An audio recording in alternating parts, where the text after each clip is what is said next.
Boa noite, estamos ao vivo aqui no Instagram Rodrigo César Psi, mas esse vídeo vai ser replicado também para o canal Rodrigo César no YouTube. Mas aqui é uma live, né, onde a gente vai fazer alguns comentários sobre burnout, né, o que é o burnout, esse tal desse estresse ocupacional, né? Então a gente vai falar um pouquinho sobre isso, né? Então tô esperando o pessoal chegar aqui pra gente ir falando, né? O Diego chegou aqui. Boa noite, Diego. Tudo bem com você? Hoje a gente vai falar sobre burnout, sobre exaustão, esse estresse ocupacional, né? Então a gente vai falar sobre algumas questões típicas do próprio burnout, mas também a gente vai falar sobre aspectos psicológicos também, né, do burnout, não só a questão da sintomatologia, mas também o que fazer com isso, né? Então a gente vai falando aqui hoje sobre estresse e tudo mais. E é isso, né? Quem for chegando, né? O Marcinho tá chegando também. Quem for chegando já vai mandando pros amigos, convidando os amigos. Regiane também, boa noite. A gente vai falar hoje sobre burnout, sobre esse estresse ocupacional, né? E vamos que vamos, né? Então, quero dar boas-vindas a vocês. Essa live vai ficar salva aqui no Instagram Rodrigo César Psi, mas também vai ficar salva lá no YouTube, no canal Rodrigo César, que tem outros títulos também. Aqui a gente também tem outros títulos, né? Então, quero me apresentar. Eu sou Rodrigo César, sou psicólogo, também sou ator e dramaturgo, mas aqui quem está falando com vocês hoje é o psicólogo, né? Minha abordagem de trabalho é a psicologia analítica de Carl Gustav Jung, por isso que também é conhecida como psicologia junguiana. Eu acabei de comer um bigode meu aqui. Live é assim, né? Vida ao vivo é assim, né? Então, vamos lá, né? Quero dar minhas boas-vindas a vocês que estão chegando aqui. Aproveita, quem está chegando, aproveita para se inscrever, tanto aqui no Instagram, quanto lá se você está vendo pelo YouTube, né? Aproveita para se inscrever, já dá o like. Aqui tem uma setinha, um aviãozinho ali no canto embaixo, manda para os amigos também, marca os amigos aqui. Vocês podem comentar o que vocês quiserem, né? A gente pode conversar aqui, é interativo. Só que eu vou pedir a gentileza de mandar as perguntas aqui na caixinha, não na caixinha de comentário, no interrogação, e sim nos comentários mesmo, né? Abraão, boa noite também, bem-vindo. E vamos falar então sobre, né, esse tal do burnout, que algumas pessoas eu já vi chamando de burnout, achando que é francês. Não, é burnout, do inglês. Burnout é essa combustão, né, essa queimadura, esse burn, como diz a música lá dos Bee Gees, Burn, Baby, Burn, Disco Inferno, né? Boa noite, Abraão, bem-vindo. E a gente acaba levando isso para o contexto do estresse ocupacional, o estresse ligado ao trabalho ou à falta de trabalho, tá? Nem sempre tem ali o momento onde a gente está trabalhando, a gente tem esse estresse, tá? Muitas vezes a falta de trabalho ou as questões financeiras do trabalho também tem a ver com isso, né? Então vamos lá. O estresse, né? Tecnicamente o estresse ele é qualquer reação qualquer situação onde tira a gente da homeostase. O que é a homeostase? A homeostase é o equilíbrio basal do organismo. Então, o estresse pode ser positivo também. Então, por exemplo, se eu tô segurando esse celular aqui, de certa forma, eu saí da minha homeostase, daquele meu equilíbrio basal. Então, isso aqui pode ser tecnicamente considerado um estresse. Mas é um estresse negativo? Não.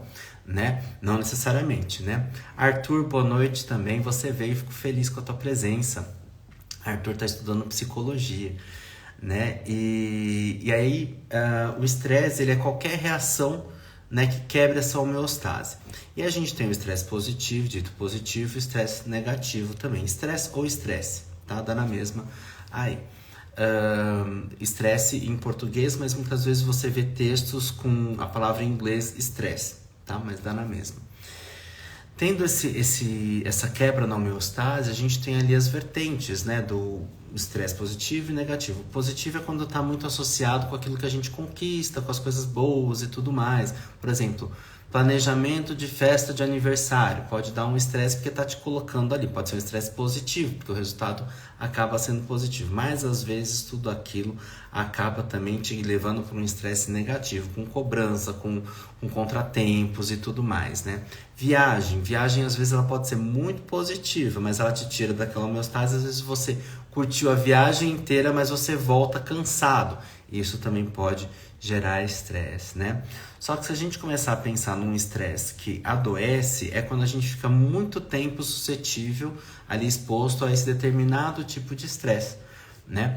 E o recorte que a gente está fazendo aqui hoje é o estresse ocupacional, o estresse voltado para a situação de trabalho, ocupacional, organizacional, onde eu tenho uma relação com o trabalho, né, que ela não está sendo legal, e isso tem uma sintomatologia muito própria, né, que a gente tem ali norteado por 3 pilares, né? Tons de direito entrou aqui, o Tadeu Ramos também, boa noite, o Sérgio também entrou, né? Estamos aqui com direito, psicologia também, o Sérgio é psicólogo também. Abraão, eu não sei tua profissão, depois você me conta aqui também, de repente você é psicólogo também, não sei, né? Então vamos lá. O burnout, ele tem 3 dimensões principais, ou 3 pilares principais que a gente pode dizer, que é a exaustão emocional, né? Dentro da situação de trabalho, a gente acaba ficando exausto. E o estresse pode levar, sim, a fatalidade, né? A um adoecimento ou até um ataque cardíaco ali que a pessoa acaba morrendo, né? A gente sabe dessas questões todas. Então, essa exaustão emocional é quando a gente já não aguenta mais, a gente não está conseguindo encontrar recurso interno para enfrentar essa situação. Aliás, né? Não sei se vocês sabem que eu estou fazendo algumas aulas fechadas, diferente daqui, onde é live, onde eu não tenho um PowerPoint que eu mostro para vocês. Eu tenho feito alternado. Quinzena eu faço live, né, que eu interajo aqui com vocês no Instagram. E outra quinzena eu faço aulas fechadas, um workshop, um webinar, né, com alguns temas que muitas vezes vocês mesmos sugerem para mim, que eu adoro tudo isso, né, e acabo fazendo temas específicos, mas é numa chamada de Google Meet, onde a pessoa precisa se inscrever e onde eu pego e acabo vendo às vezes o rostinho de vocês, tal. A interação é de uma forma diferente, tá? Vamos lá, o Tadeu Empodera entrou, bem-vinda. O Tadeu falou que já teve isso na agência onde ele trabalhava, que o Tadeu trabalha na área de social media e tudo mais, né? Nessa consultoria também de planejamento. O Lucas, bem-vindo, boa noite. E o Abraão, sou matemático, nos conhecemos no Twitter e estávamos falando sobre levar os sonhos para terapia. Muito bom. Twitter eu sou outra pessoa, né, Abraão? Você me conhece de lá, você sabe que eu sou uma outra pessoa, sou bem mais descontraído lá, que eu tô tentando ser uma pessoa séria, porque o meu social media, Tadeu Ramos, ele falou que eu tenho que ser uma pessoa autêntica. Aí ele me sugere fazer umas lives com café, porque eu adoro café. Então eu vou passar café e falar do método de café, porque eu entendo um pouco, e de psicologia. Ficou tudo caótico. Então quem precisa de um social media desse que queima a nossa imagem, né, Tadeuzinho lindo do meu coração? Mas aí eu tô tentando ser uma pessoa mais séria, entendeu? Olha lá, ele já vai começar. A gente lavar roupa suja em público, porque só eu que tô com o microfone aqui, gente. Eu adoro essa autocracia. E Abraão falando que agora está na coordenação de uma escola. Muito bom. Nossa, rapaz, que desafio gigante, né? Que desafio gigante estar numa coordenação de escola. Não deve ser fácil mesmo. Mas creio que você esteja aí fazendo um bom trabalho, né? Enfim, vamos lá. Essa exaustão emocional, ela acontece quando a gente está exposto ali, a diversas situações que demandam da gente uma inteligência emocional e a gente acaba muitas vezes não conseguindo. Eu tô vendo isso mesmo, a dona Elizabeth, minha amiga Betinha chegou aqui, que linda, bem-vinda, meu amor. Um beijo pra você e pra sua filhota, que saudade de você. Canceriana também, né? Feliz aniversário pra você, Betinha, também. Feliz aniversário pra mim, que foi segunda-feira também, né? Agendas culturais chegando também, com Moleskines. Gosto de Moleskine.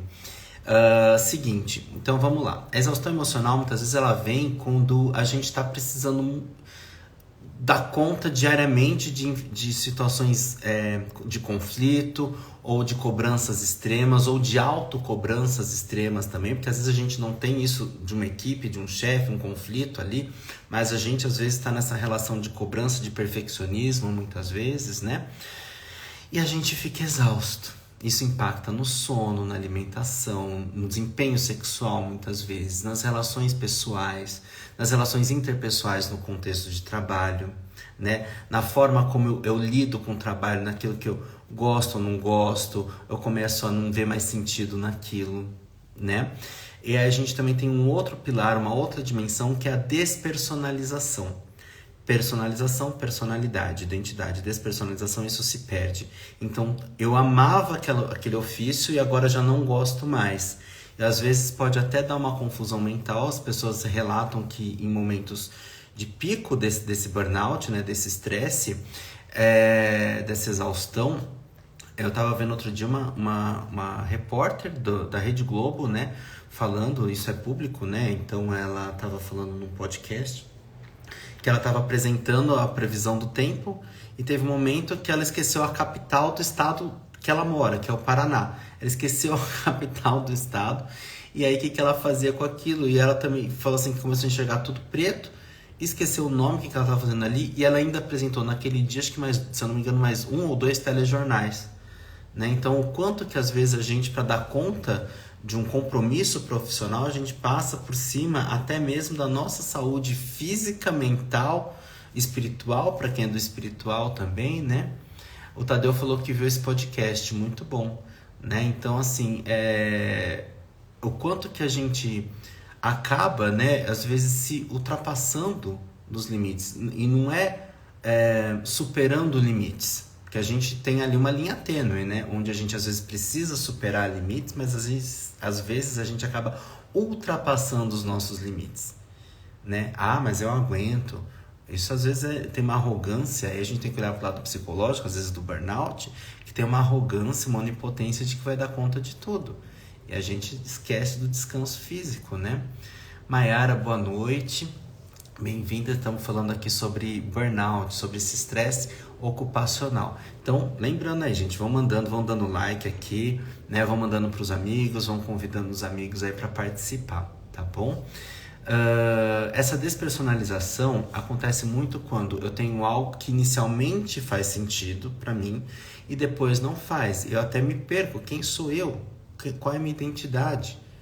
Né? Isso acontece muito também quando, por exemplo, a pessoa encontrou aquele ofício, aquela ocupação que ela gosta, e aí ela se joga de corpo e alma, né?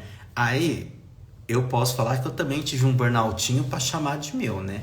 Na pandemia, eu comecei a atender vertiginosamente, porque era uma demanda muito grande. Eu estava em casa, né? E minha profissão, a profissão de psicólogo, né? Acho que os colegas psicólogos podem falar, que quem é psicólogo clínico começou a ter uma procura muito maior, a saúde mental começou a ser muito mais valorizada depois da pandemia, né? Então eu fui abrindo horário até onde eu não tinha, né?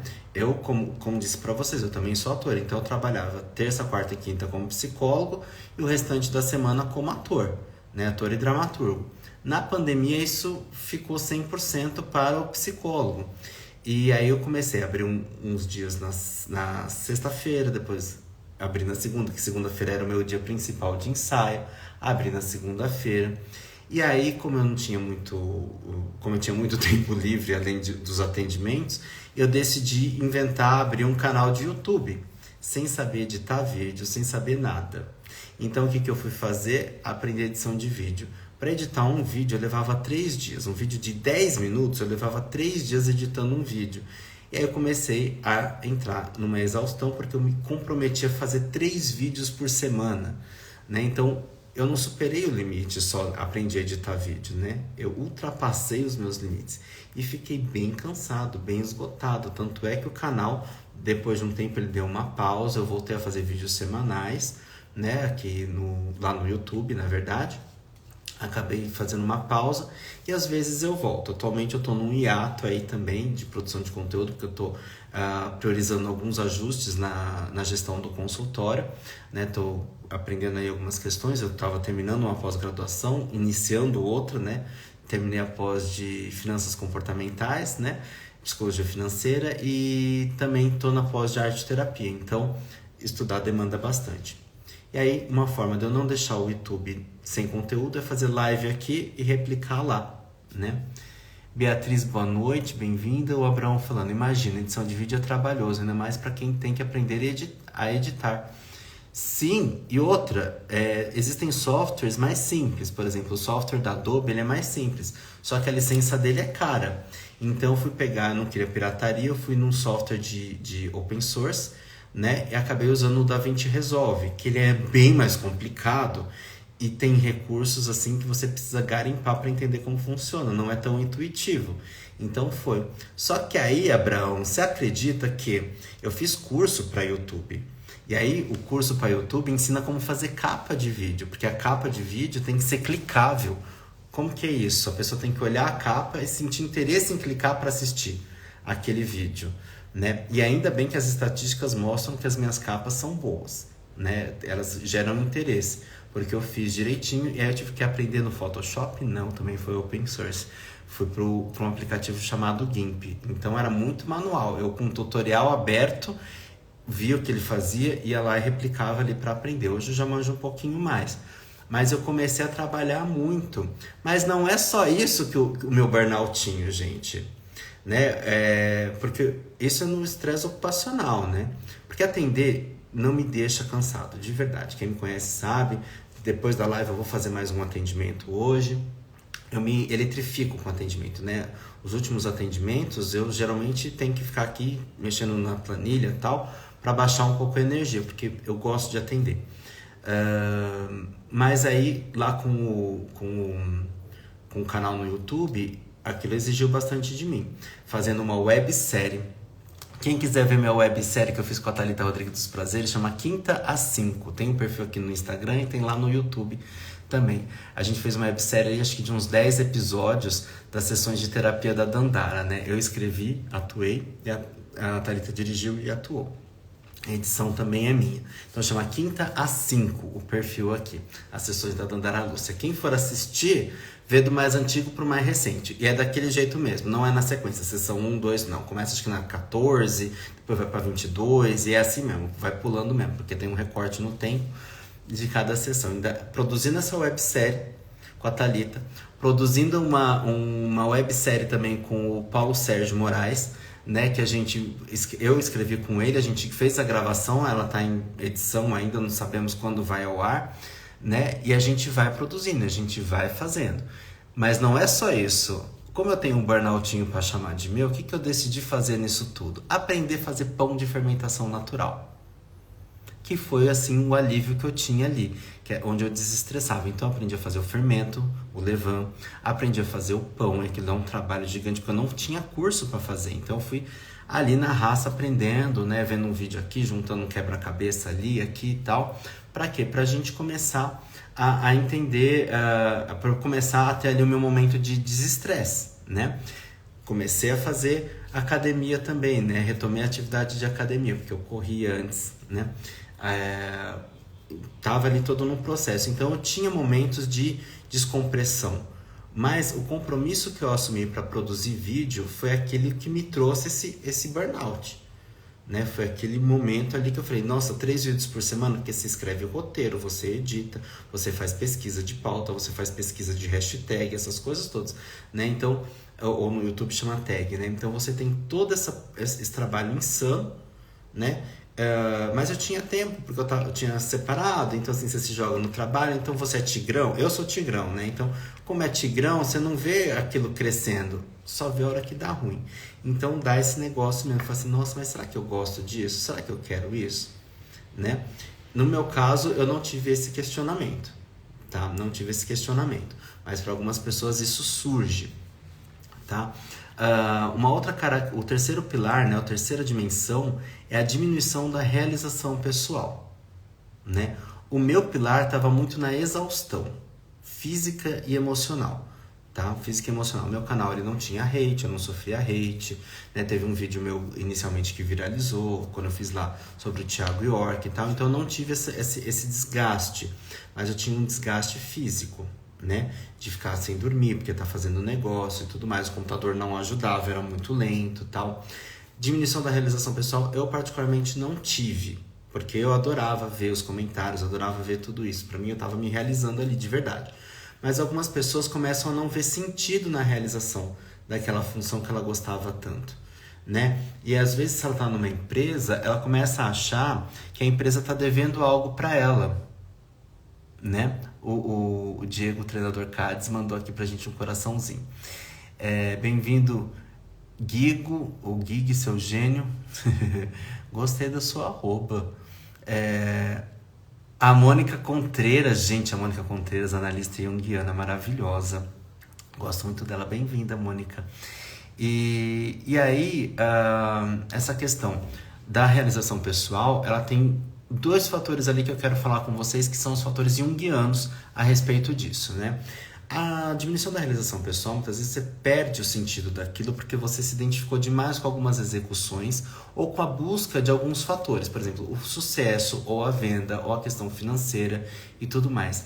E aquilo acaba, às vezes, te levando para execução exagerada de algumas atividades e você se distancia daquilo que a gente chama de propósito existencial, que é justamente o quê? O chamado interno, né? O motivo da nossa vocação, e a gente vai falar disso. O Roberto chegou, o Márcio, né? O Roberto chegou, boa noite. Márcio, beijo pra você. Mônica, love you too. Gente, a gente assistiu o show da Madonna. Um monte de gente aqui assistiu o show da Madonna, a Celebration Tour. Aqui, a Celebration Tour. A Mônica assistiu, o Márcio, quem mais aqui assistiu o show da Madonna lá no Rio de Janeiro? Eu não sei quem mais aqui assistiu. Eu sei que eu assisti. O Marcinho não assistiu. Quem mais? Depois vocês vão falando aí, tá? Saudades também, né? Saudades também, Márcio. A gente precisa conversar, precisa combinar. Seguinte. Essa realização pessoal ela tem muito a ver com aquilo que a gente chama na psicologia analítica de daimon.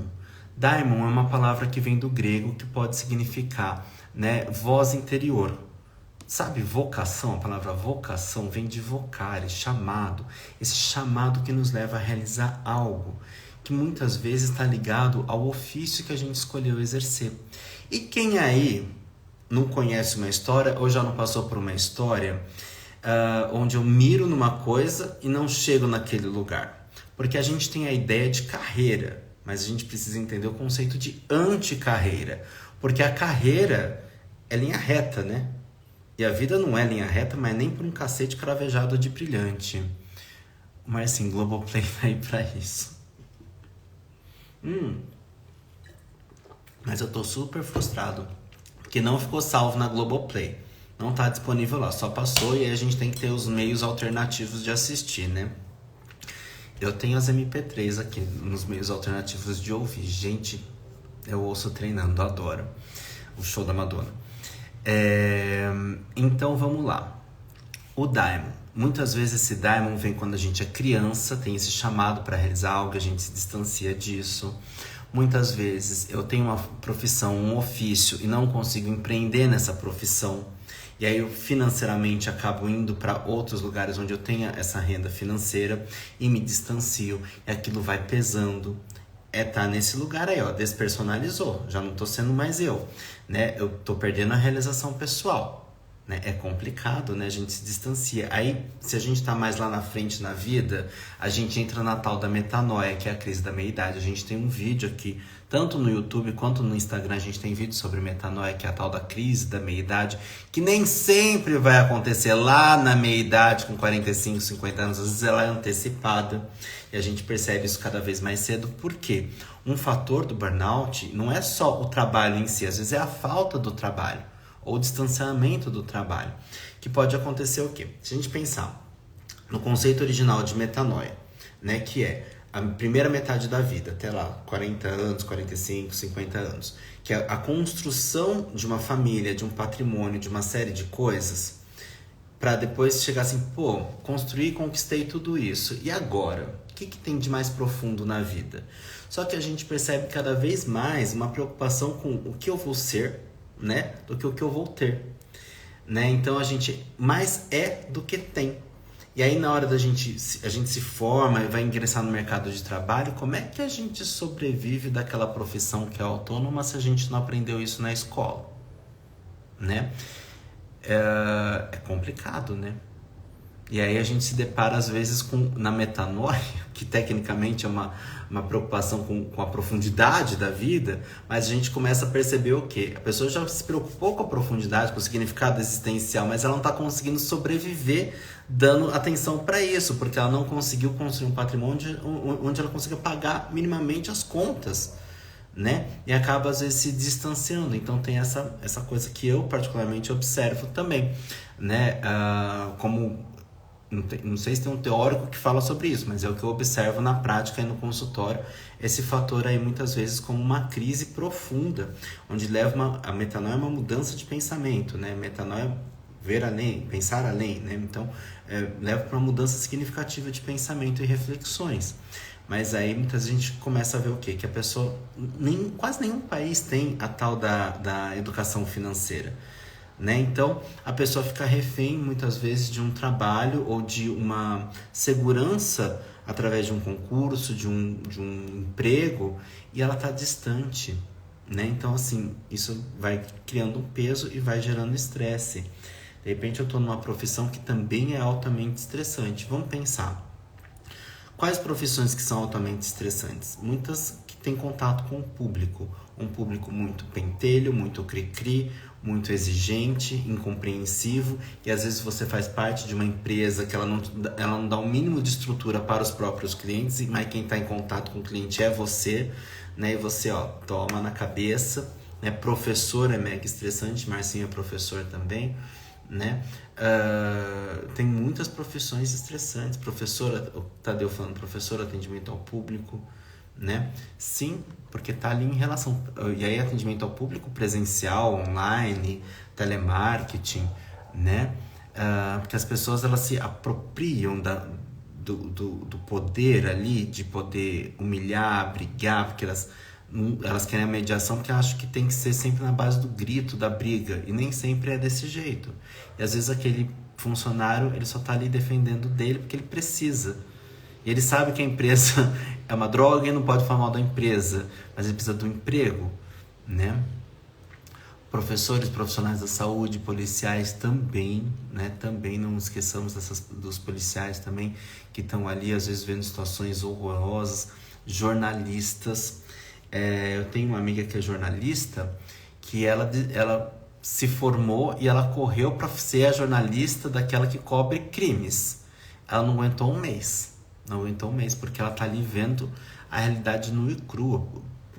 Jornalista que vai tratar questões políticas também, gente, é difícil. É difícil, né? Porque você às vezes tá ali vendo de camarote toda uma situação. Pensa em Brasília, você tá ali de camarote vendo tudo aquilo, passando nervoso enquanto profissional, enquanto cidadão, né? Sabendo a dimensão que tá tudo aquilo ali, como é que você noticia isso, né? Com ética e tudo mais, né? É dificílimo também, né? Então, assim, a gente tem essa diminuição dessa realização pessoal também. E aí, como é que a gente resgata isso?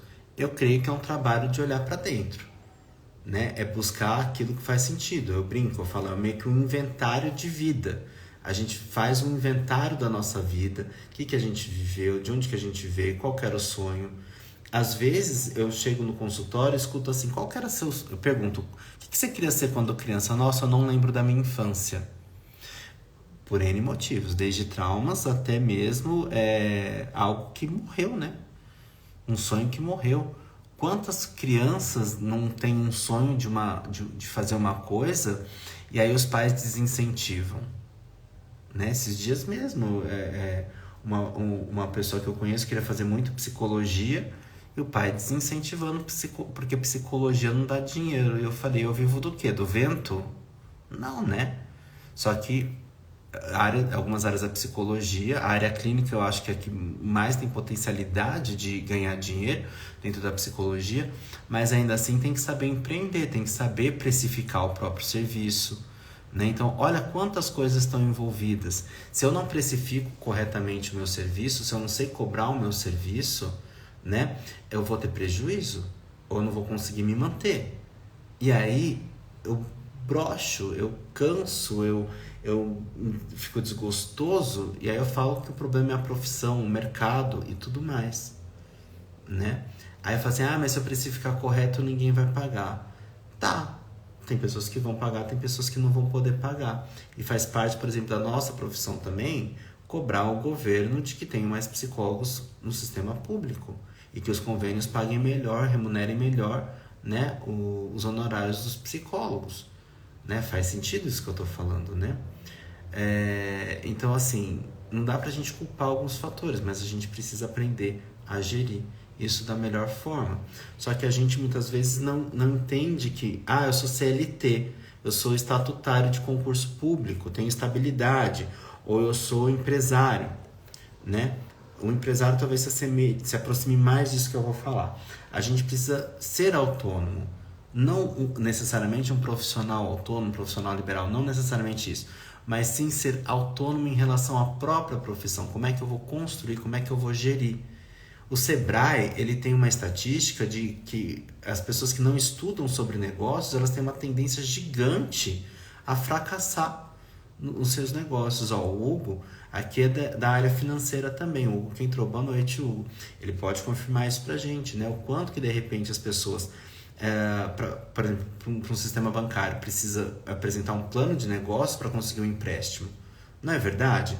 E às vezes não consegue porque não entende isso. Ou artistas que precisam muitas vezes montar um projeto, né, para apresentar para um edital e não sabe como montar. O Tadeu ensina sobre isso.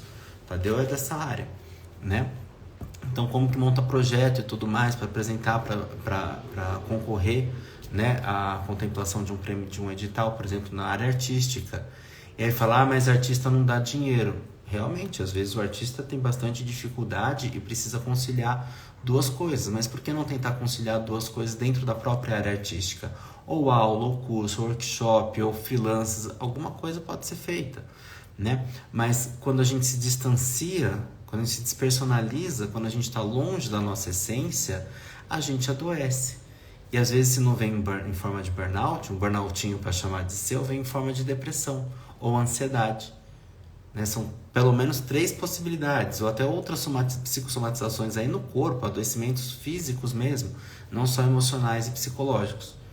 Né? Tá fazendo sentido tudo que eu tô falando até aqui, gente? Vão perguntando, vão comentando, que eu acho interessante a nossa conversa aqui, a nossa pauta. Tudo bem até aqui? Vamos lá. Vão falando aí, vão comentando, né? O burnout, o Tadeu tá falando que faz total sentido, né? O burnout, ele tem geralmente a pessoa que tá vivenciando burnout, ela geralmente tem um histórico de um alto envolvimento com o trabalho, com aquela função, com a profissão, com o empreendimento, né? Que muitas vezes a pessoa assume aquilo como uma missão, aquilo que a gente estava falando, um trabalho vocacionado, né? Esse chamado, ele é vocação, vocário, né? Por isso que eu falo vocacionado. Então, muitas vezes a pessoa se envolve tanto com aquilo que ela acaba não conseguindo se desprender.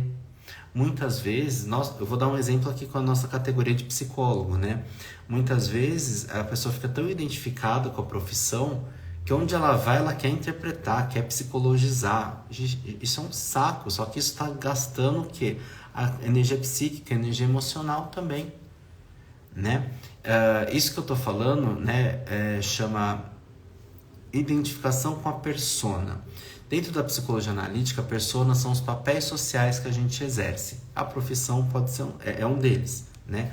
Eu tenho 3 pelo menos, né? Psicólogo, ator e dramaturgo, né? 3 profissões, né? A que prevalece é o psicólogo, mas eu também sou professor, né? Eu também dou aula, também sou supervisor, o psicólogo clínico também, Rodrigo, também dou supervisão. Então, o quanto que cada uma dessas personas eu me envolvo, também sou youtuber, veja só, também estou ali na questão da produção, do produtor de conteúdo, né, para YouTube. Então, cada uma dessas pessoas, se eu ficar muito polarizado em uma delas, eu vivo só aquilo. E a gente tem essa questão da qualidade desse desempenho, né? Dessa positividade, que muitas vezes é uma positividade tóxica, né? De que, nossa, vai tudo dar certo. Eu falo que a rede mais tóxica, por incrível que pareça, eu não acho que seja o Twitter. Embora eu chame carinhosamente o Twitter, né, de submundo, né? O mundo dos ínferos, né? eu falo o mundo das almas, né? Porque aquilo ali é realmente um submundo, né? Assim, é muito nichado, e da mesma forma que às vezes você encontra apoio para reverberar ideias, você encontra um canal de haters e cancelamentos, e é tudo muito inflamável. Às vezes o problema só existe dentro do Twitter. É o que o pessoal mesmo lá fala assim: o problema existe fora do Twitter, então é um problema real. Quer dizer, é uma problematização atrás de outra problematização, né? Mas a gente vive muito isso, né, com a sociedade do cansaço, né? Eu quero trazer para vocês aqui um livro, uma sugestão de livro, que é Sociedade do Cansaço. Esse roxinho, ele é pequetico, fininho, a gente consegue ler ele rapidinho, né? Eu tenho um review no YouTube sobre esse livro, na verdade é um react de um moço falando sobre esse livro. Eu fiz um react sobre Sociedade do Cansaço. Eu menciono ele em outros vídeos também, agora não me falha a memória quais são. Mas talvez colocar assim, canal Rodrigo César, Sociedade do Cansaço, talvez ele consiga pesquisar ali alguns vídeos para vocês, tá? O Byung-Chul Han, não confundir com o Jung, Carl Gustav Jung. O Byung-Chul Han, né? Ele é um filósofo coreano, se eu não me engano, norte-coreano, deixa eu ver aqui, ó, nasceu na Coreia, mas fixou-se na Alemanha, onde estudou filosofia na Universidade de Friburgo e literatura alemã, e teologia na Universidade de Munique.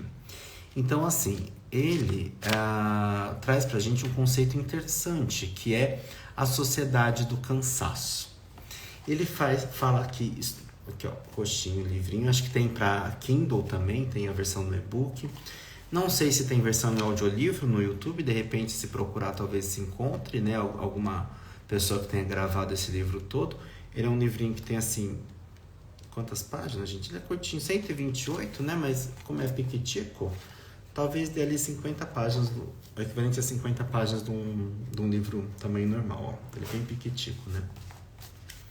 O livro da semana passada, que foi sobre amor, foi na aula que a gente fez na aula fechada, né. Então, é isso. O Byung-Chul Han, ele fala sobre, historicamente, a gente tem a sociedade do desempenho, onde a gente precisava produzir muito. Então, paradigmas. A Mari tá aqui, Rio de Janeiro, é nós em Rio de Janeiro. Olha que pão de açúcar. Então, a sociedade do desempenho, ela estava muito ligada à Revolução Industrial, tal. Vamos produzir. Quanto mais eu produzo, melhor, né? Quanto mais parafuso se aperta, melhor, né? Chegou, Mari, bem-vinda, gata. Então, quanto mais parafuso a gente aperta, melhor. Só que aí a gente tem o que? Hoje a mentalidade LinkedIn, né? Que é qual? A sociedade do excesso de positividade. Não basta só produzir, tem que produzir sorrindo e com sentido, numa positividade tóxica. Você vai vir pra cá, Mari, conversaremos, nos veremos. Vamos marcar de você vir pra cá, a gente conversar, tricotar. Tem lugares legais para te mostrar aqui em São Paulo. Então, assim, esse excesso de positividade, ele leva a um esgotamento, porque se você não alcança aquele nível de excelência, você não é tão bom. Vamos pensar na parte de RH. Trabalhei com RH também, então eu sei o que eu estou falando aqui. Eu sou de uma época mais antiga, eu sou formado há 23 anos, ou seja, eu acompanhei muita mudança aí na parte de RH. Antes o RH fazia algumas perguntas em entrevista, tal, inventaram a tal da entrevista por competência. O que é o raio da entrevista por competência? É aquela assim: me fala um projeto seu de sucesso, que eu quero saber como que você fez sucesso. Ou então assim, me fala um negócio que estava fracassado e você reverteu para dar a volta por cima e você superou tudo e conquistou, deu a volta no mundo, tal, não sei o quê. Nem sempre a gente vai ter isso, né? E aí você vai ter um candidato que muitas vezes mente, ou que ele tem um potencial, mas que naquele caso não foi possível dessa volta magnânima no planeta, né? E ser o the best of, the best and the rest. Não dá.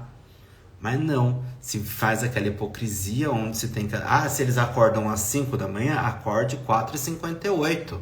Porque você tem que estar 2 minutos antes. Isso é uma mentalidade exaustiva, uma mentalidade de competição onde basta acreditar que você consegue. Isso é meritocracia. E como eu digo no YouTube, eu digo aqui também, eu sou extremamente contra a meritocracia. Ah, mas a pessoa precisou trabalhar... Vamos pensar aqui na Grande São Paulo, né? Quem é daqui da região vai entender o que eu tô falando, né? Às vezes a pessoa mora no ABC e para chegar no trabalho dela em São Paulo, ela leva 2, 3 horas. Às vezes a pessoa dentro de São Paulo mesmo leva 2, 3 horas para chegar no lugar de trabalho. Na ida e depois mais 3 horas para voltar. Ah, mas então você pega um livro e lê, porque, claro, você não tá desviando de tarado no metrô, você não tá desviando de goteira e barata dentro do ônibus, né? Você não tá ali protegendo todas as suas coisas com medo de assalto dentro do ônibus, da condução, né? Então, assim, você ignora uma série de fatores, romantiza num delírio de que, ai, nossa, porque o filho da fulana conseguiu, mas aquele é a exceção. E a gente não tem que romantizar as exceções, porque exceção é exceção, não dá para transformar a exceção em regra.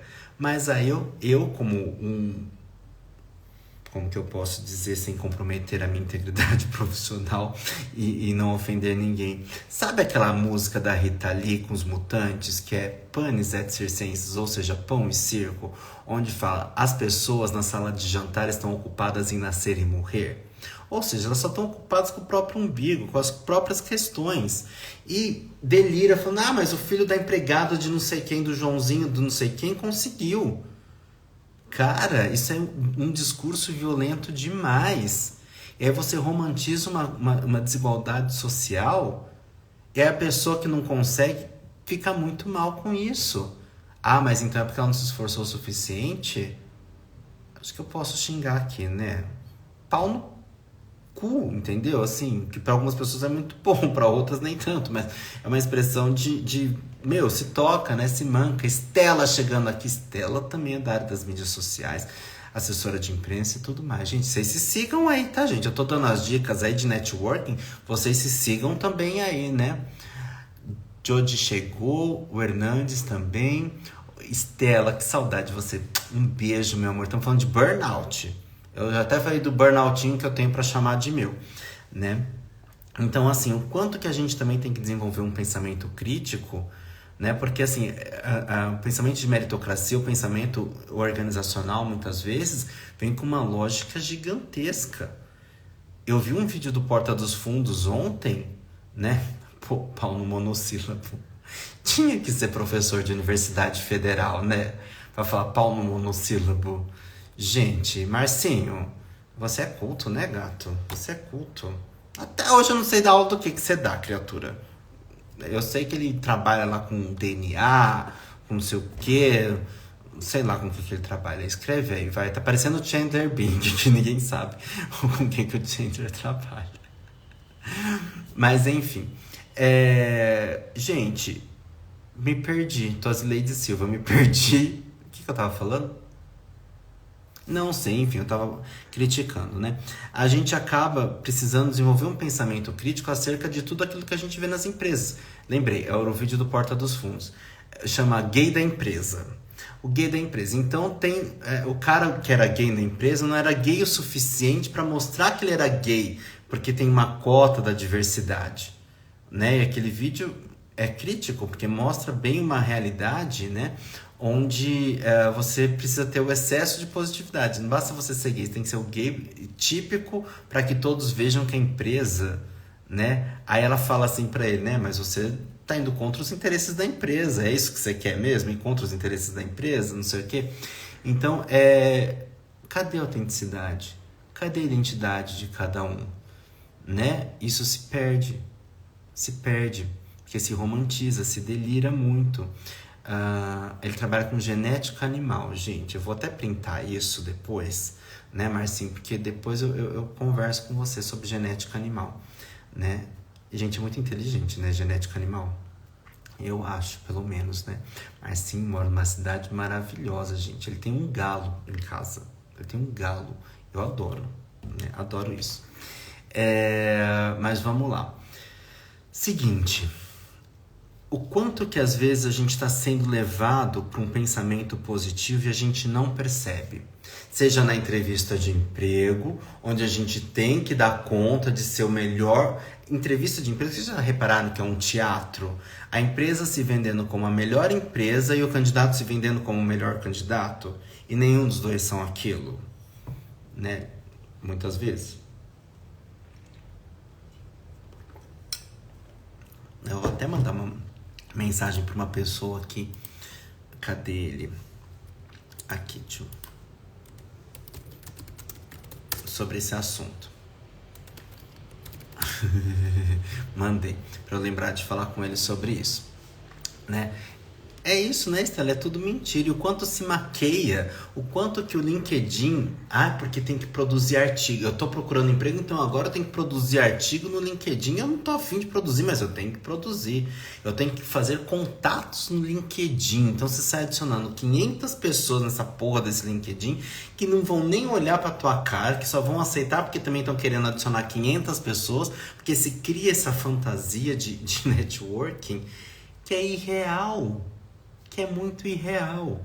De repente as pessoas até conseguem alguma coisa, mas tá mais pra exceção do que pra regra, né? Exagerado é ele. E eu sou mega exagerado. Olha, os dois Márcios conversando, batendo palma aqui, um outro me chamando de exagerado. Eu vou com o que bate palma, não vou com o que tá me chamando de exagerado, não. Tá? Senhor Marcinho. Né? Marcinho comprou uma Hario V60. Eu bem vi, Hario V60 é um método de café, um dos que eu mais gosto de fazer, embora o meu método preferido seja prensa francesa. Pomperoni entrou, começou a me seguir, eu sigo de volta, Pomperoni. Bem-vindo, bem-vinda. Não sei quem é. Bem-vinde. Eu não enxergo a foto. Né? Mas enfim, o quanto que a gente acaba sucumbindo a essas ideias de aranha, que muitas vezes isso vem... O problema não é o coach, ser coach, o problema não é o ofício, o problema é a linha de pensamento de alguns coaches que muitas vezes, né? Quem é? Gabriel chegou aqui, gente. O Pomperoni. Agora eu reconheci pela foto, porque me mandou um recado aqui. Como fugir dessa positividade tóxica? Te garanto que não é jogando tudo pra cima e indo vender brigadeiro ou miçanga em São Tomé das Letras. Porque a gente precisa primeiro aprender a lidar com isso e também começar a criar uma voz crítica a essa mentalidade. Porque é aquela mentalidade, nossa, se eles acordam às 5 da manhã... Acorde às 4h58, mas porra, por quê? Né? Então você vai pra academia às 5 horas da manhã, depois você trabalha, depois você não sei o quê. É um excesso de positividade que não é só a positividade da excelência, é a necessidade de mostrar que tá bacana. Olha, gente, o Instagram mandando fogos de artifício, o Instagram, não sei, gente, de novo... Tem dia que isso funciona, tem dia que... quando é 2 joinha que é... Eu tô me sentindo o ratinho na caixa de esqui, né? Vai, Instagram, vai. Positividade. Dane-se. As pessoas enriquecem vendendo formas de ficarem ricas que não experienciaram. Não vou citar nomes, e se alguém comentar o nome aqui, eu não vou mencionar vocês que estão aqui lendo. Mas diz que tem um que ficou rico vendendo curso pra gente ficar rica, sendo que ele não era ruim de grana, mas ficou rico vendendo curso para as pessoas ficarem ricas e essas pessoas não ficaram ricas, entendeu? Só ele mesmo que ficou rico, né? Talvez, eu não vou falar nomes, mas talvez seja o primo de alguém aí, um primo rico de alguém aí, não sei, né? Não sei. Mas você percebe? É aquele ditado, todo dia acorda um esperto e um trouxa. O problema é quando esses dois se encontram, né? O problema é se você é o trouxa, né? O quanto que a gente compra essas ideias? O quanto a gente cai nisso de, por exemplo, se achar péssimo profissional porque aquela empresa não te chamou, né, para o processo seletivo, não te aprovou no processo seletivo, sendo que tem muita desigualdade em processo seletivo, tem muito cartuchão em processo seletivo.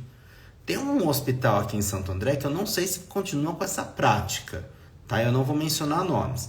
Mas era assim, se você deixasse qualquer currículo lá, eles iam te chamar para um processo seletivo, para uma dinâmica de grupo, falando que tinha a vaga, né?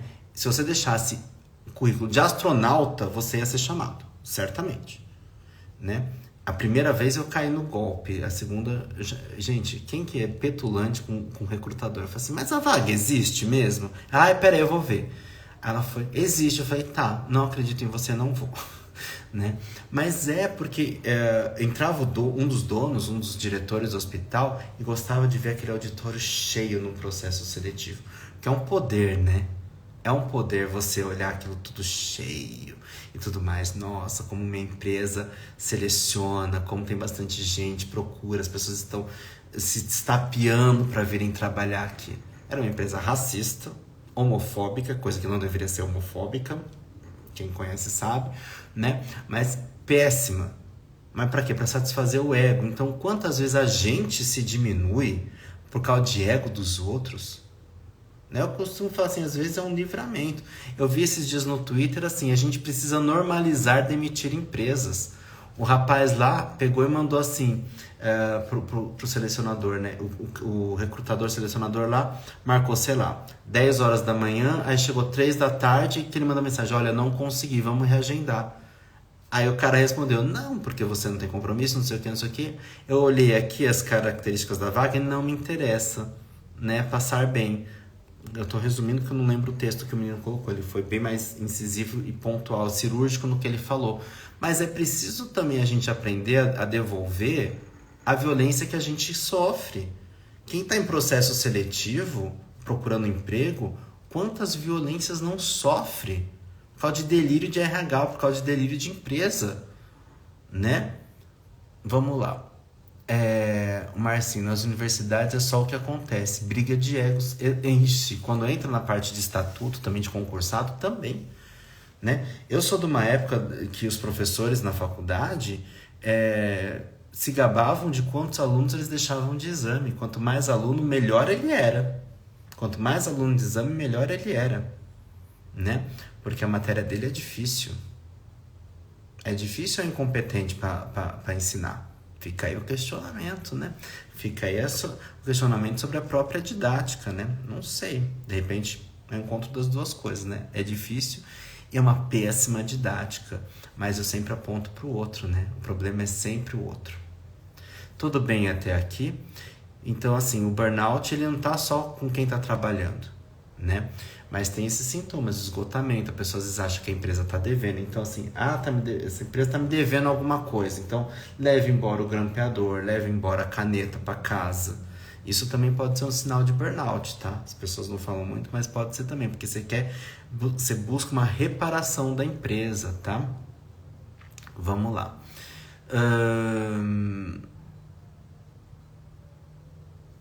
Tá. Aqui o Byung-Chul Han também fala que algumas metas, algumas não, né? Existe uma ideia, um imaginar de que todas as metas são alcançáveis, né? Esses dias eu estava vendo uma história assim, né? Telemarketing tem uma alta rotatividade de funcionários. Isso todo mundo sabe, porque é um trabalho altamente estressante, remunerando muito pouco. Então, tem uma rotatividade gigante.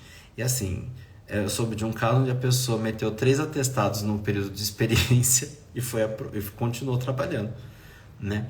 Por quê? Porque tem N fatores ali de rotatividade. Então, assim, prefere-se fechar os olhos para isso, né, e manter esse funcionário que está ali sem reclamar, só meter um atestadinho, do que ter um revolucionário lá dentro.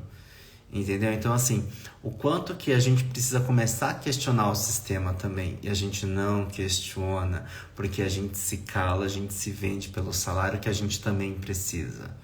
Mas é necessário a gente repensar tudo isso. E sabe quem ajuda a repensar? Sindicatos. Né? E o que a gente faz com o sindicato? Muitas vezes a gente não paga o sindicato, a gente fala que o sindicato não presta. Mas quantos direitos foram adquiridos através dos sindicatos, não é mesmo? Então, assim, às vezes a gente fica, eu não vou pagar esse sindicato, porque vai me fazer falta. Mas é um vórtice onde você tá ali comendo o próprio rabo, né? Não é porque vai fazer falta, que o sindicato, inclusive, tem que te ajudar e você cobrar o sindicato, inclusive, a melhorar o piso da categoria. Simples.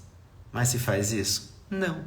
Por quê? Só está se vendo que está gastando e não investindo, né? Lembrando que cada categoria profissional é um coletivo e os sindicatos eles estão aí ou deveriam estar aí para lutar pelos direitos, né? Sindicato dos psicólogos, que tal, né? Vamos pensar em algumas coisas aí para nossa categoria, inclusive lutar, porque a gente entra no sindicato, no site do sindicato e não vê nem o sindicato nem o CRP se posicionando contra o que o plano de saúde Bradesco está fazendo com os psicólogos e com outras categorias profissionais, recusando reembolso, vendo pelo chifre em cabeça de cavalo, querendo quinês, sendo que nem quinês a gente precisa ter, né? Nem isso a gente precisa ter. E não é, e a própria Anvisa, a própria Sistema de Saúde do SUS já falou, não é convênio que tem que cobrar quinês. Quem tem que ver isso é o próprio SUS, né? E não o convênio, mas eles querem brecha para quê? Para glosar. Então, assim, cadê as categorias criticando isso?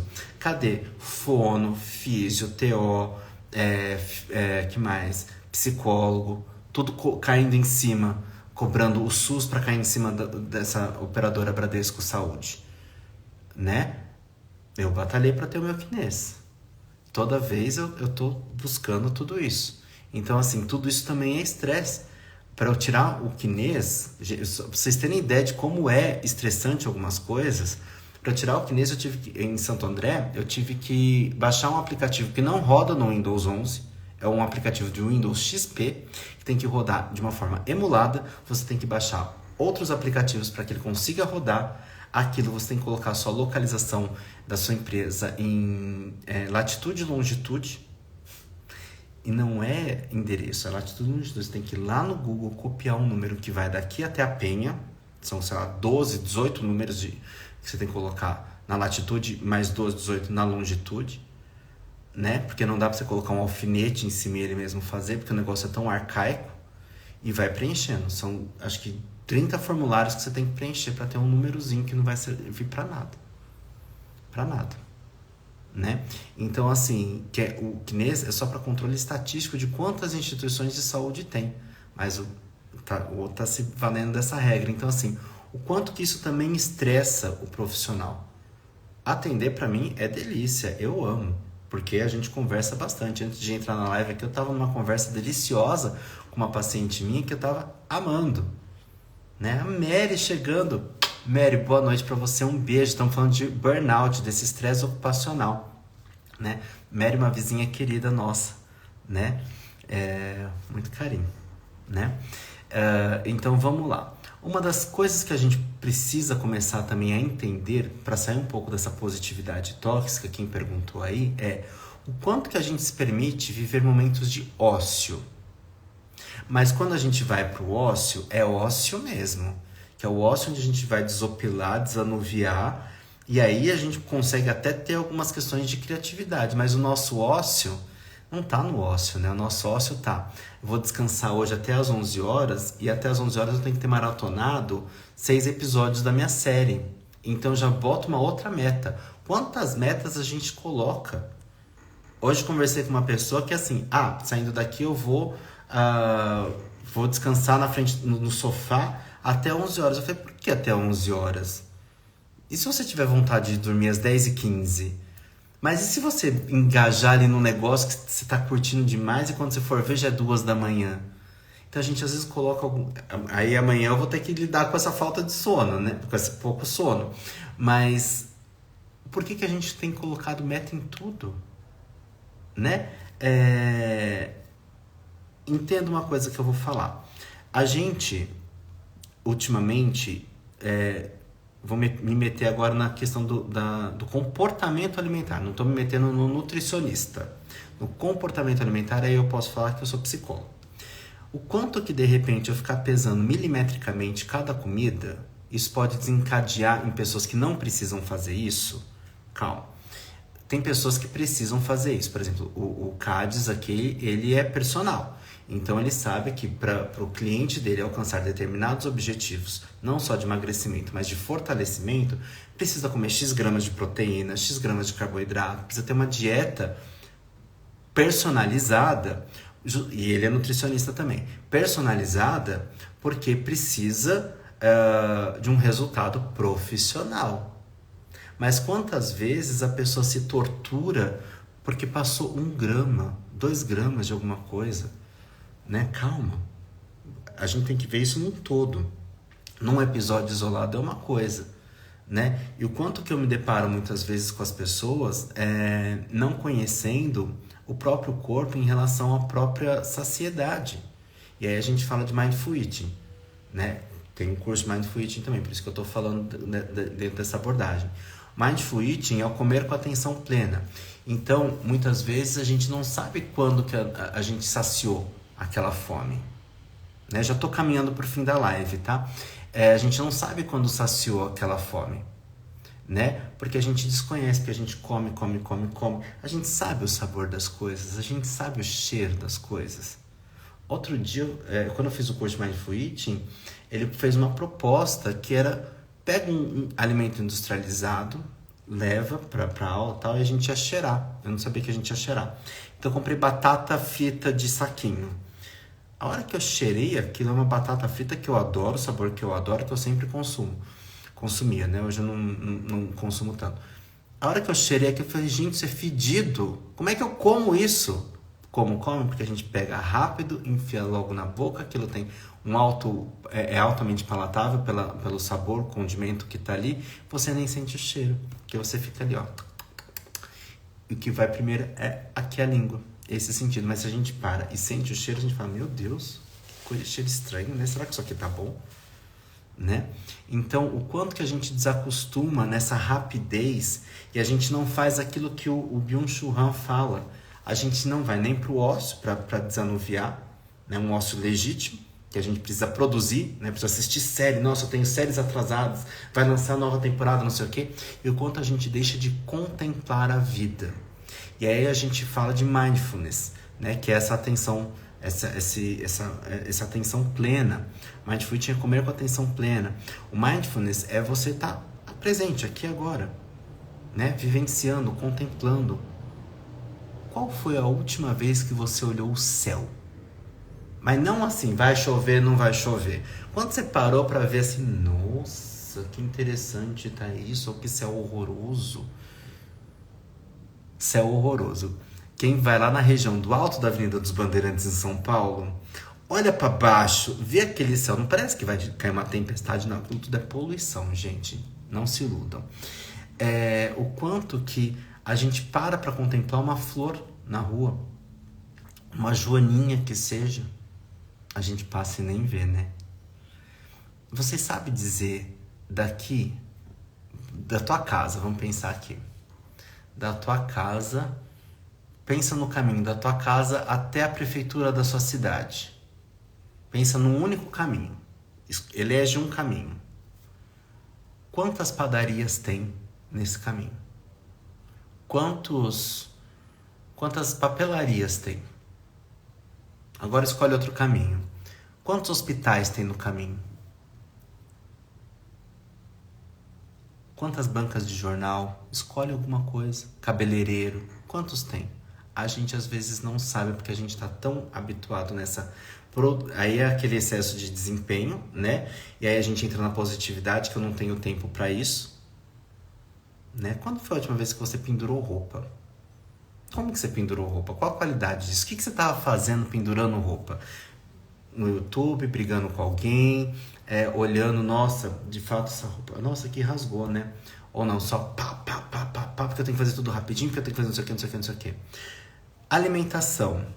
Quando foi a última vez que você preparou com gosto a sua alimentação? Quando que você planejou sua refeição do dia? Porque, vamos lá, eu aqui vou começar a atender o próximo paciente daqui a pouco, né? O último atendimento do dia. Que hora que eu vou comer? Vou comer depois. Para eu comer depois, adianta eu, sei lá, meia-noite, eu ir começar a preparar o arroz, o feijão? Não. Eu tenho que deixar a coisa meio pronta, ou ter comido antes, para fazer uma ceia, algo leve depois desse último atendimento. Então, o quanto que a gente às vezes deixa de contemplar a vida, porque a gente tá ali naquela maluquice, vou pedir o iFood e tal, não sei o quê. Cozinhar também é contemplar. Cozinhar também é a gente se preocupar com a qualidade daquilo que a gente vai comer. E essa preparação não deve nunca, dica para quem tá querendo emagrecer, não deixa para preparar a comida a hora que você tem fome. prepara antes, porque a hora que você tem fome, você vai começar a preparar a tua comida, aí você vai ver a bolacha, você vai se entupir de bolacha, ou biscoito, né, pra gente falar no karaokê da Mari aqui, vai se entupir de biscoito, e aí a hora que ficou pronta a comida, você não tem fome. Ou come dobrado mais do que precisava, por questão de planejamento. Isso quem fala também é a Rita Lobo, que tem ali uma pesquisa com o NUPENS, com o Núcleo de Alimentação da USP, né? Então, Marici, Hermore chegando, Bob Santana, bem-vindos todos, né, aqui, boa noite, estamos finalizando uma live, mas estamos falando ainda, se tiverem dúvida pode mandar aqui, não manda na caixinha de pergunta não, manda aqui no texto de comentário, que eu não sei mexer nisso direito. E a live vai ficar salva e depois eu vou replicar lá no canal Rodrigo César no YouTube. Falando nisso, não deixe de acompanhar os stories aqui que eu vou colocar a partir de amanhã ou depois. Eu já vou colocar a inscrição para aula fechada da semana que vem no Google Meet, que vai ser sobre enfrentamento. Como enfrentar as coisas, como é que a gente enfrenta, quais as dificuldades de enfrentamento, de situações, de luto, de uma série de coisas. A gente vai falar sobre enfrentamento, tá? Então vamos lá, o quanto que a gente deixou de contemplar, de vivenciar o aqui e agora, porque tá fácil, eu tô aqui falando com vocês, pego aqui, nem tô prestando atenção no que vocês estão falando, tô aqui vendo já o que eu tô vendo? Ah, o iFood, né? Ah, tá, mas o que você falou mesmo? Não é assim? Né? E a gente tem o quê? Um prejuízo da memória de curto prazo, porque a gente está tão esgotado que não memoriza. Porque a cabeça tá ali com muito processamento acontecendo, a gente não memoriza, a gente perde as coisas. E a caneta que a gente coloca aqui, a gente já esqueceu onde é que tá. A gente acabou de ler um texto, a gente esqueceu o que leu. Acabou de ouvir uma informação, esqueceu o que ouviu. Né? Porque a gente tá o quê? No excesso de produtividade, tem que ser produtividade positiva. Não vai fazer... Fez. Positiva, com fogos de artifício, né? Então cabe a gente também não ficar refém de um sistema e começar a questionar e vivenciar essa mudança, né? Buscar ali a autorrealização, esse realinhamento com a nossa essência, tá? Isso faz parte do que o Jung chama de processo de individuação. Aí a gente precisa pensar nas práticas de autocuidado. Tem um vídeo lá no canal que chama Greve de Autocuidado, né? Às vezes a gente entra num momento de greve de autocuidado. Cláudia Cecílio, Cecílio, boa noite, gata. Saudade de você, enfermeira. Então, assim, o quanto que a gente precisa dessa rotina equilibrada, mas não tem tempo para isso. Como é que a gente vai cavar uma forma de ter qualidade de vida? Lembrando, né? É lindo na teoria e na prática. E na prática que a gente pega 3 horas para ir, 3 horas para voltar, ainda tem casa para limpar, ainda tem comida para fazer, filho para cuidar, cartolina para comprar às 10 da noite de um domingo, não é? Porque filho adora fazer isso também, né? Saudades, Claudinha. Então, a vida é dinâmica, mas a gente também precisa, em alguns momentos, aprender a dizer não. Mas muitas vezes, não dizer não satisfaz o ego da gente, né? Lá, nossa, mas eu sou um profissional tão requisitado. A minha mesa chacoalhando aqui, tome na cabeça, né? Vamos lá. Que mais aqui? Deixa eu ver aqui, que eu preparo um roteirinho pra gente falar, né? Aí quem gosta de yoga vai pra yoga, quem gosta de caminhada vai pra caminhada, pra dança. Tem prática espiritual, meditação, oração, por aí vai. Mas o principal não é essa alegoria. Isso não deixa de ser uma, entre aspas, uma alegoria, mas tem profundidade. Mas não é só isso, porque tem coisa que acaba virando paliativa. Então a gente tem que olhar para quê? Para as mudanças significativas. O que eu vou mudar na minha rotina de trabalho, no meu jeito de trabalhar nessa empresa? Será que eu preciso mudar de empresa? Porque às vezes eu não consigo mudar a cultura daquela empresa, a situação daquela empresa. Assédio moral também causa dano de burnout, né? Assédio moral, gente, é passível de processo, tá? Não tenham medo, processem. Assédio moral é crime, tá? Tenho provas e tudo mais, né? E por aí vai. Então, quais adaptações no ambiente de trabalho a gente precisa fazer, né? É importante a gente pensar. Essa resposta não sou eu que vou dar, mas eu estou incentivando.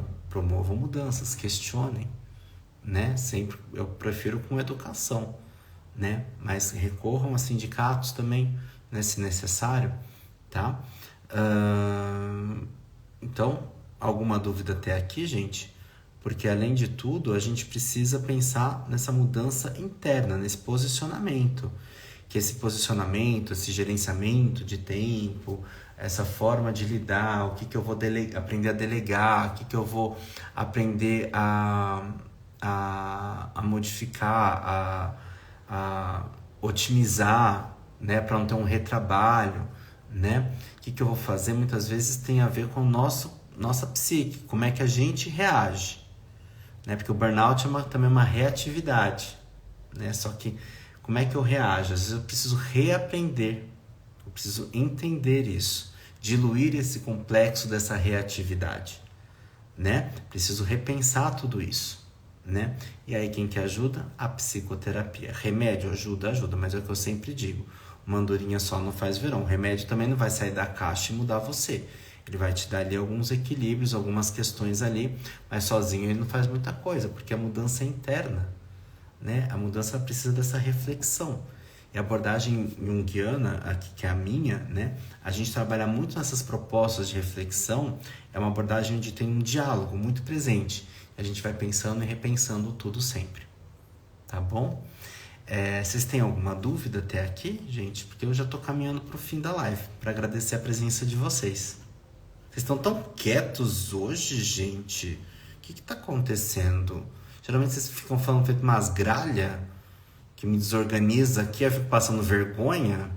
Né, Tadeu Ramos? Tá aí ainda, Tadeu Ramos? Meu social media de Araque.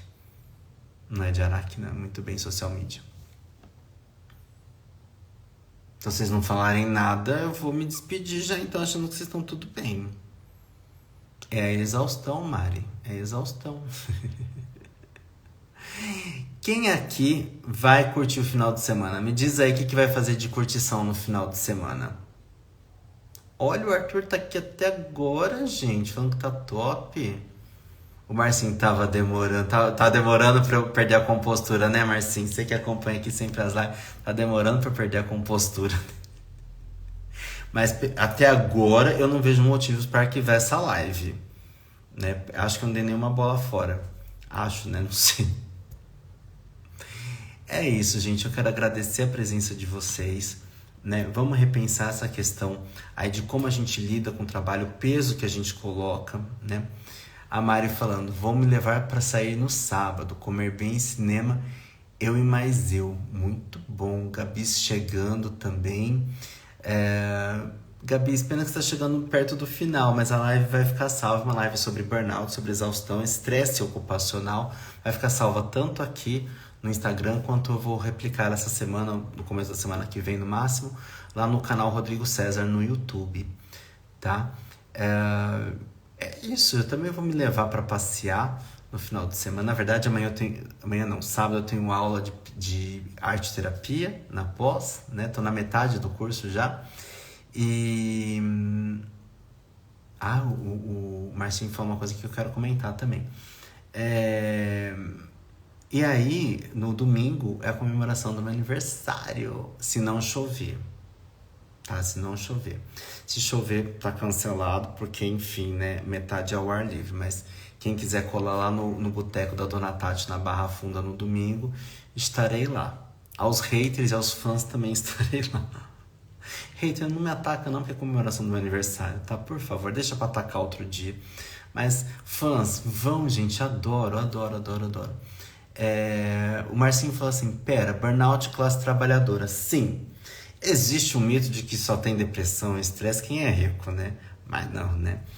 A classe trabalhadora trabalha pra cacete, mas a classe trabalhadora também precisa ter consciência de que ela trabalha muito e ganha pouco, né? E precisa repensar que o problema, muitas vezes, quando o cara fala, pagar muito imposto, quando o patrão fala, paga muito imposto, não é o teu imposto, não é você pagando imposto, é o imposto que ele vai pagar, mas que ele não tem prejuízo, ele não tira do... Pensa assim, empresário não tem prejuízo, né? Ele não vai fazer caridade de pagar imposto, não, todo imposto ele vai repassar para o preço final, sempre. Não vai ter prejuízo, não tem almoço grátis.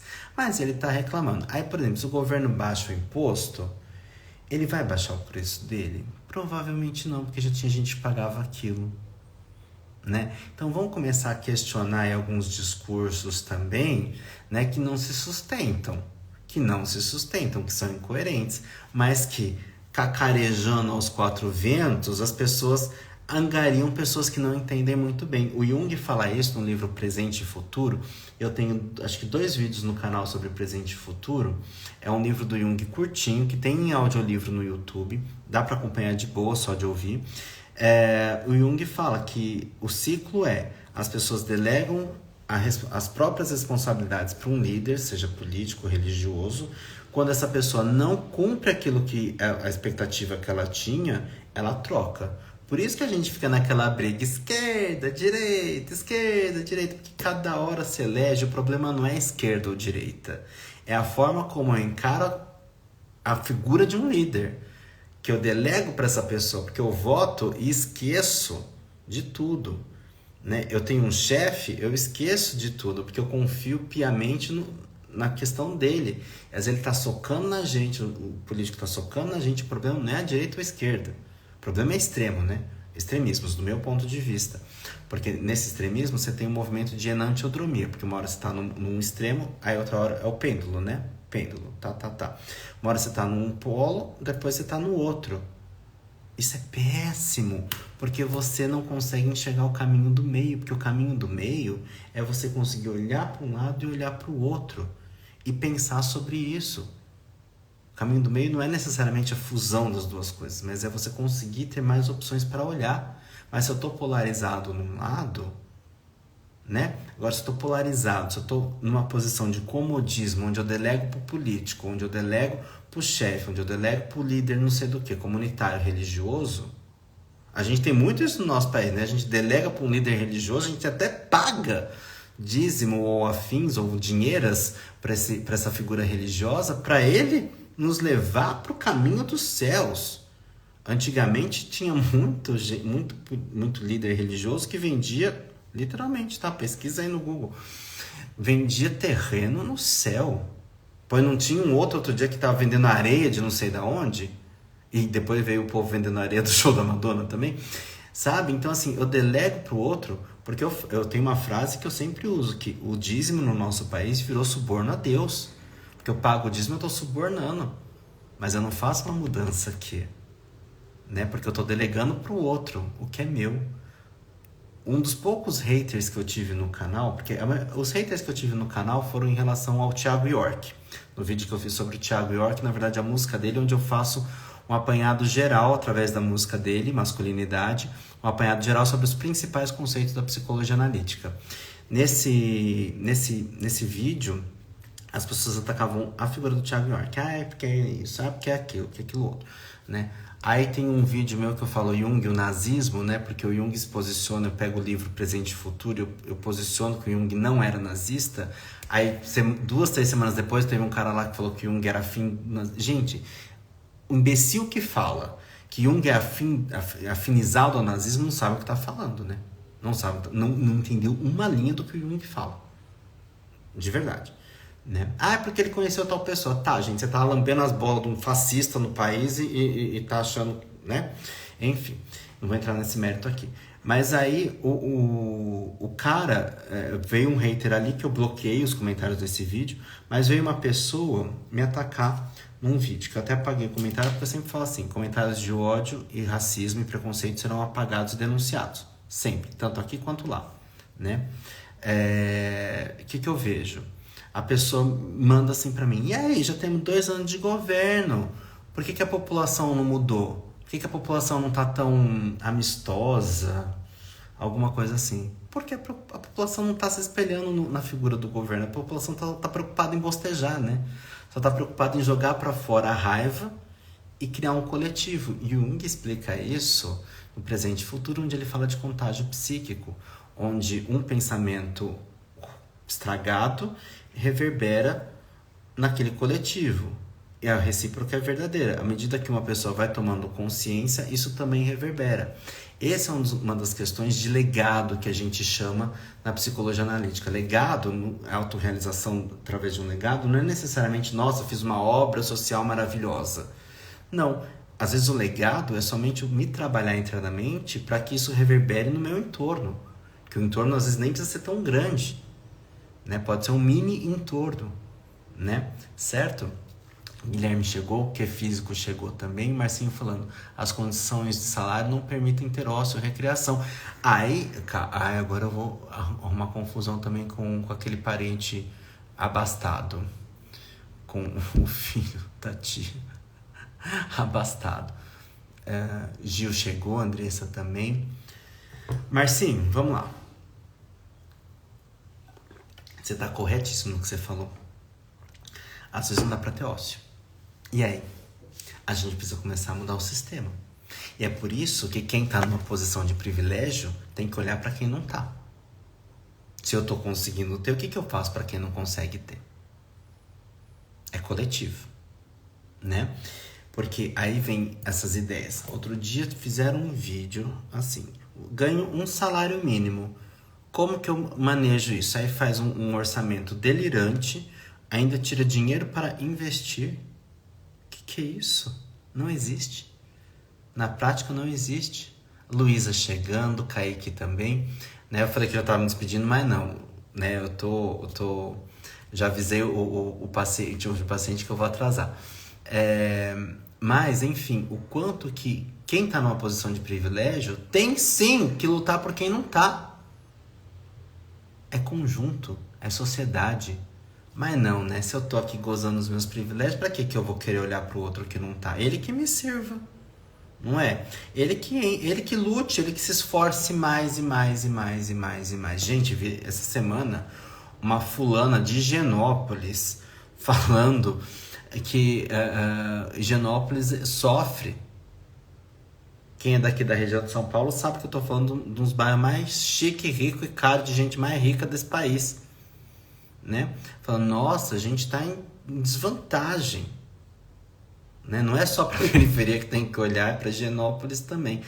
Basta ver, né, que quando foram botar um metrô em Higienópolis, viralizou aquele evento, porque os moradores de Higienópolis falaram que não queriam... o metrô ia trazer gente diferenciada. Gente diferenciada. Olha o termo. Né? E aí marcaram lá no Facebook aquele evento churrasco de gente diferenciada, que foi proibido, né? Começaram a proibir esse evento porque, enfim, né? Tadinha das pessoas na sala de jantar ocupadas em nascer e morrer. Enfim, e sim, a gente precisa lutar por condições melhores de trabalho. Não só as nossas, e remuneração não só as nossas, mas de todos. Ou como diz a Carol Conká, todes. Certo? Tudo bem até aqui? Marcinho, eu gosto do que você falou. Acho que é bem prudente, né? Porque aí as pessoas falam, mas aí tem um parênteses rápido aqui antes de encerrar. Mas cultura, né? Cultura também poderia entrar nesse entretenimento. Mas aí a gente tem a seguinte fala no nosso lindo e amado país verde, amarelo, salve, salve, viva! Não tem? E as criancinhas? Cadê o dinheiro das criancinhas que estão morrendo de câncer e está sendo direcionado para artista vagabundo, maconheiro? Não tem essa fala? Ou eu tô mentindo? Não, né? Então, assim, se esquece que a cultura também faz parte de um orçamento. Então, não tem que questionar o dinheiro que vai para a cultura. Eu tenho que questionar onde é que está o desvio de verba do dinheiro que tinha que ter ido para as criancinhas e não foi.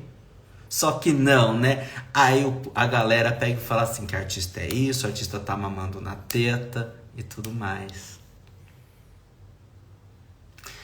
Eu acho que a gente pode encerrar exemplificando da seguinte forma.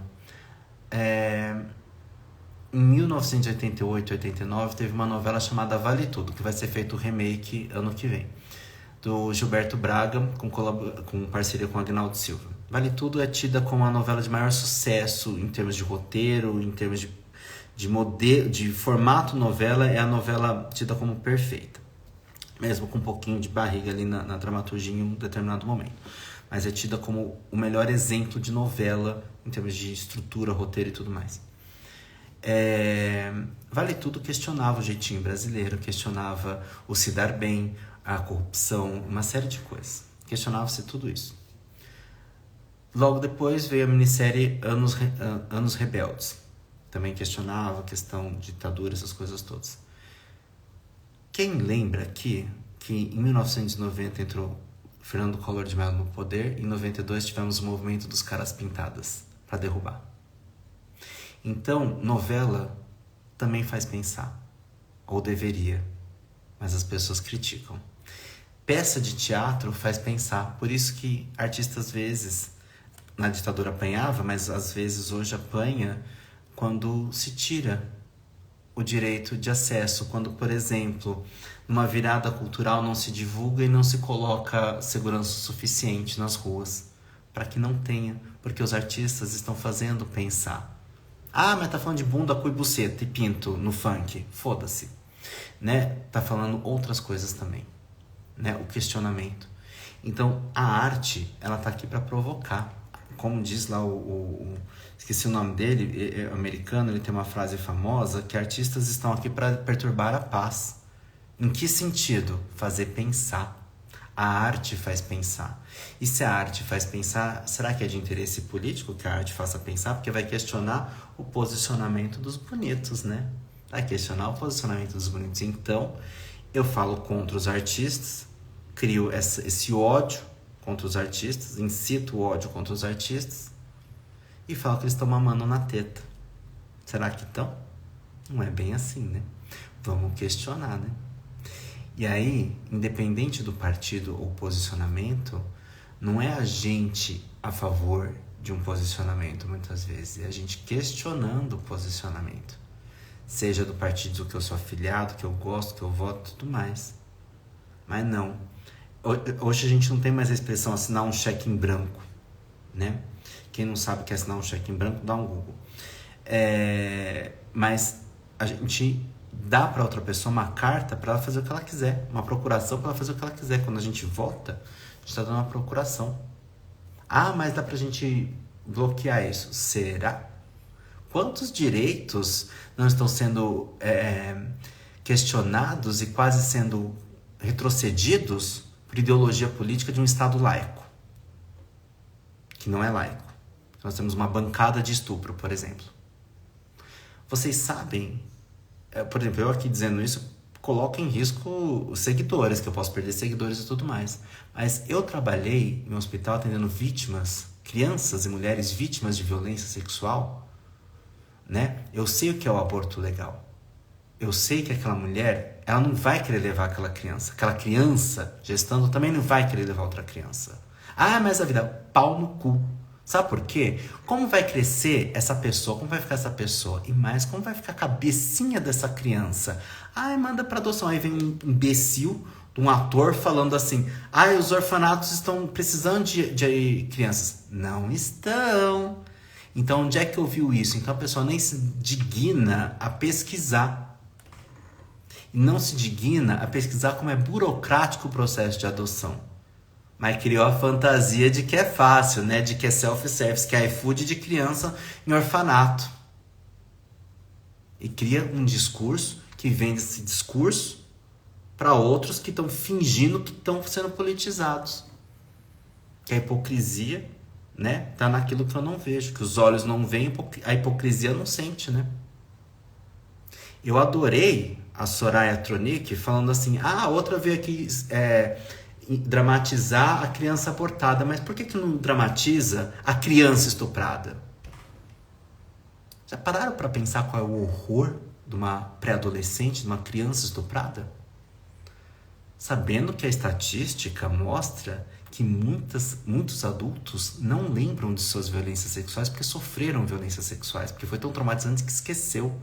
Mas isso repercute de maneira intensa lá na frente. Nós que somos psicólogos sabemos que muitas vezes, no meio de um processo terapêutico, através de um sonho, de uma lembrança, a pessoa rememora essa violência sexual que estava adormecida e esquecida. Então, será que a gente está tão a favor da vida? Porque quando acontece uma merda com um bandido, com alguma coisa assim, manda matar. Que vida é essa que se preserva? A vida do que eu quero, né? O que eu tô querendo perpetuar? Então, eu, Rodrigo, me posiciono contra essa porcaria. Tá entendendo? Porque eu já vi, eu já atendi, já estive. Eu comecei com estágio na psicologia, atendendo crianças vítimas de violência sexual e doméstica. Comecei com isso no meu 4º ano de faculdade, 5º ano de faculdade. Então eu sei o que eu tô falando, eu sei o que eu vi, o que eu vivenciei. E é por isso que eu sou contra esse absurdo. Que na verdade, se a gente olhar bem para esse absurdo que está sendo proposto em ano de eleição para inflamar a população. Então a gente também precisa acordar para essa manipulação que existe. Vocês acham mesmo que o povo da Terra plana acredita que a Terra é plana? Não, eles só querem saber quanto eles conseguem trazer para a ideia deles. Então acorda. Então, ao invés de ser massa de manobra, gado de manobra, vamos aprender a questionar. A questionar qual que é o nosso papel. O que eu estou falando aqui, gente, não é só um posicionamento do psicólogo, o posicionamento do Rodrigo, pessoa física, repercutindo o que o Jung coloca no livro Presente e Futuro. Tá? Então, não tinha nada a ver com burnout, mas eu precisava falar isso porque eu também estou engasgado com isso. Vamos ver os comentários e eu me despeço porque eu tenho que atender, gente. Minha mãe desconstrói mais a LGBTfobia dela com as novelas do que com a minha fala como sexóloga, por exemplo, que a Mari também é sexóloga. O Marcinho, não era pra ter orfanato. A Tawane chegou também. Boa noite, Tawane. Não era. Vocês entendem? Meu bisavô, ele foi dado na roda dos enjeitados, como chamava antigamente. Roda dos enjeitados? Sabe o que era a roda dos enjeitados? Essa criança não era querida, iam na igreja, tinha uma portinha, tocava-se uma campainha. Já viram aquela coisa de motel, de comida que gira? Pra pôr a comida e gira? Era aquilo, mas botava a criança lá e a igreja cuidava. E naquela época, essas crianças recebiam o sobrenome dos santos. Tá? Meu bisavô tava ali. Tanto que ele cresceu, teve vários problemas em relação a vício e tudo mais, mas ele cresceu e ele trocou o nome, porque ele sofria com o sobrenome dos santos. Ele botou o sobrenome o nome dele era Casimiro dos Santos. Ele trocou o nome e botou para os filhos dele como o sobrenome Casimiro, ele tirou dos Santos. Então a gente pensa assim, a vida, o embrião, que vida é? E qual a qualidade de vida? E o que essa criança, mesmo não sabendo da história, pode ter sido adotada no primeiro dia de vida, o que isso vai imprimir na psique dessa criança muitas vezes? Né? Claro que nem tudo é desgraça, tá? Nem tudo é desgraça. Mas a gente não pode negar que muita coisa ruim pode acontecer. E qual é o psicológico dessa mulher? Ou vocês acham mesmo que vai ser lindo? Ela, que lindo, fruto do meu estupro daquela noite que eu fui espancada, que quebrou meu dente, que me deixou com o olho roxo. Que lindo. De repente tem uma alma muito nobre que supera. Mas e aí? E o que durante essa gestação inteira fica impressa na psique dessa criança? E falando de estresse ocupacional, mas sem estresse, que perversidade é profissional da saúde botar batimento cardíaco para essa mulher ouvir?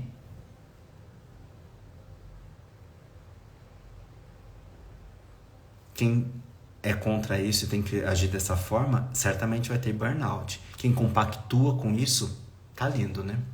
É só isso que eu tenho para dizer. Mais alguma coisa, gente? Já que eu fugi totalmente do tema, mas eu tô me posicionando aqui.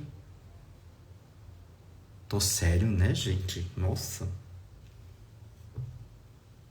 Ainda bem que tem gente assistindo ainda, né? Vocês estão benzinhos, gente? Vocês estão assustados com a minha brabeza? Quando eu fico bravo, eu fico bravo.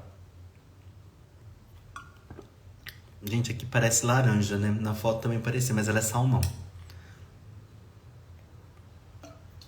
Então, já que ninguém fala mais nada, eu vou me despedir, que eu vou trabalhar ainda. Vou atender ainda corrigir um teste psicológico depois. E é sobre... Não fiquem preocupados, gente, eu trabalho tarde e noite. Não tô nada além do meu horário. É isso. Quero agradecer vocês. Desculpa aí a brabeza no final, mas eu preciso me posicionar. É sobre.